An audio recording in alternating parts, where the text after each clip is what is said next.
Welcome back. It's been a while. This is Devious Dave Rose, and this is Too Many Chefs, episode 11. As always, I'd like to start off the show by showing my gratitude and appreciation for all those that have chosen to spend their time with us here today.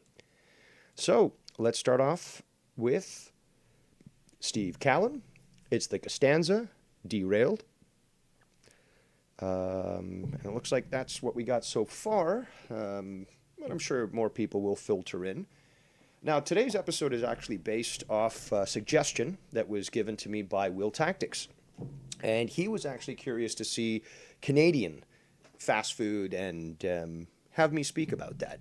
So, although we're not taking any calls at the moment from Americans, I will take any calls from Canadians who might want to sit on this stream and provide their own comments as to what they think of these particular places that I've listed. And this is just a fraction, and there's a lot.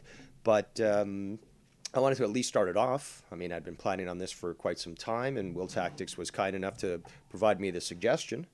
So there's Eric James Alpha in the chat. But I wanted to cover this for you people, and I wanted to do it actually this past week, either Thursday or Friday, just around lunchtime. Or, usually a stream around 1:30 seems to work well. A lot of people are back, from lunch or on lunch. And yes, I should add a warning to the show about how you're going to get hungry when I review these things.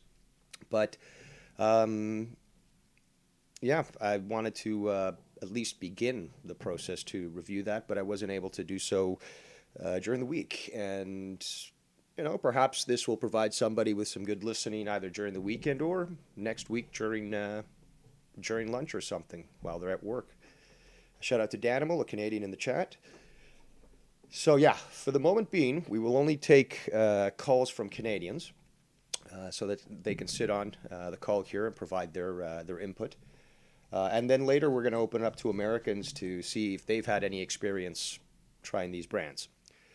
And we were planning to do something similar on Smug Canadians with Nicky Nines, but we weren't able to coordinate that yet. But if Nicky's out there and he's not doing anything, which is rare, Nicky's usually quite busy, feel free to call in and sit in on the stream. So I really hope the stream doesn't go down. We've got gusts of like 30-mile-per-hour winds. And it's probably related to that same system that caused all that tornado that just happened last night. 50 people at least dead. Factory collapses and crazy stuff. So, let's see. Let us start the show. So, there's so much to review. All right. So, we're going to start off with coffee shops. It's a fairly simple thing. So, we start off with sort of, I don't want to call them bottom of the barrel, but they're not high end. You find a lot of these particular places, Coffee Time, run down. The franchisees don't really take too much of some of their locations. And I remember back in the late 90s, well, mid 90s to early 2000s, there was, smoking allowed in there, and this is where you'd go with your group of teenage friends on a Saturday night where you were waiting to score something or you got nothing else to do. This would be the place to congregate and meet up, and yeah, quite trashy. They would also sell smokes. This is the newer rebrand that they've sort of added in there. And it looks nice now, but for quite some time their brand was quite shoddy. Quality of the food, lower tier.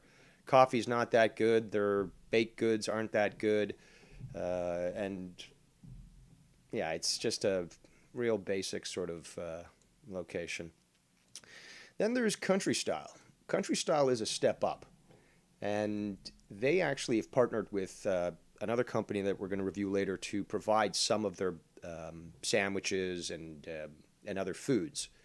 But their coffee is actually substantially better than Coffee Time. And yeah, it's definitely a little better, but it doesn't stand up to some of the better brands that we have up here. This is. Oh, did I do this? Oh yeah, this is more images of Country Styles donuts. Unfortunately, you're going to find very few places these days where um, they fry their donuts still. Most of them are baked. And speaking of baked, we have basically the Dunkin' Donuts of Canada. This is the one that's just found everywhere. You'll find basically a coffee shop, or they call them bake shop down there in America, once every block or something. They're everywhere. It's kind of oversaturated. And it's funny though, because their parent company actually bought out, I think it was, they bought out Burger King and moved them up to Canada to take advantage of, the incentives here that are provided, um, different taxation systems for their corporations. So they apparently saved a lot of money by moving Burger King's headquarters to Canada. But they're the parent company owns Tim Hortons as well. And the problem is Tim Hortons has taken a nosedive over the past 20 years. They used to be the place to go for coffee, and they dropped the ball. They actually got a new provider for coffee. The old provider actually started selling to McDonald's, and McDonald's, their McCafe stuff, actually very good quality, which is what Tim Hortons used to get. And now they've got some subpar coffee, still better than the previous ones I mentioned. But they've really gone downhill, and they've really gotten lost in regards to diversifying their menu so much that then like there's no like people don't have interest in that sort of thing. Shout out to Bam in the chat.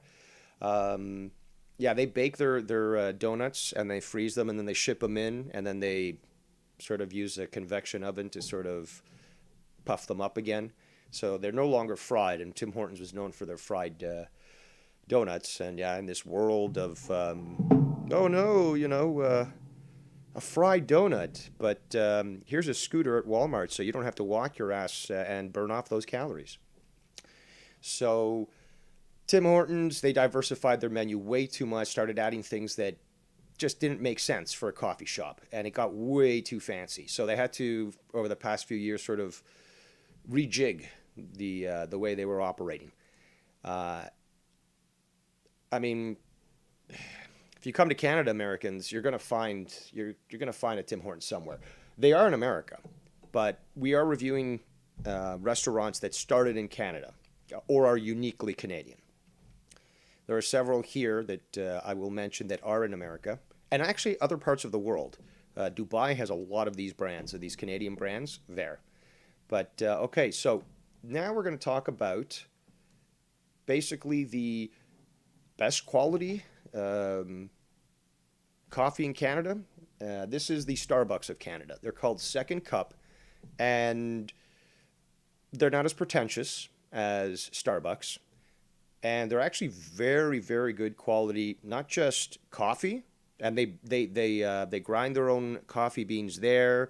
They brew it. The place always smells of like really flavorful coffee, and the aromas are just incredible. Plus, they sell seeds, beans. They sell actually, just whole beans and such, or dried coffee beans, that is. That you can just take home and grind up yourself. And those are also very, very strong and aromatic. Very good place. You're going to see a little bit of a premium in prices, especially when it comes to sandwiches, breakfast sandwiches, deli sandwiches, that sort of thing. But very good quality bread, for example, and very good quality meats. So Danimal makes a good point. Everyone lives 10 minutes away from a Timmy's. Yeah.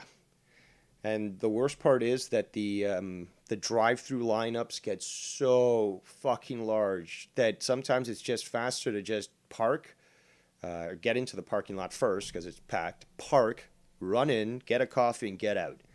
But it's gotten abysmal. But yeah, the Second Cup Coffee Company is the Starbucks of Canada. Very good quality, and I'd recommend that you try it if you get a chance to. Definitely worth it. Um, their locations are somewhat limited, and they don't have too many standalone shops. A lot of them are based inside food courts, which is a way that they save money. Also, on a side note, this company has actually applied, and I believe they've been approved for starting to sell cannabis in their own uh, standalone stores. So not necessarily within the coffee shop, although that would be fucking awesome. Because I mean, Amsterdam's been like that forever, and it just makes sense, you know. But here in Canada, the nanny state is very into your lives.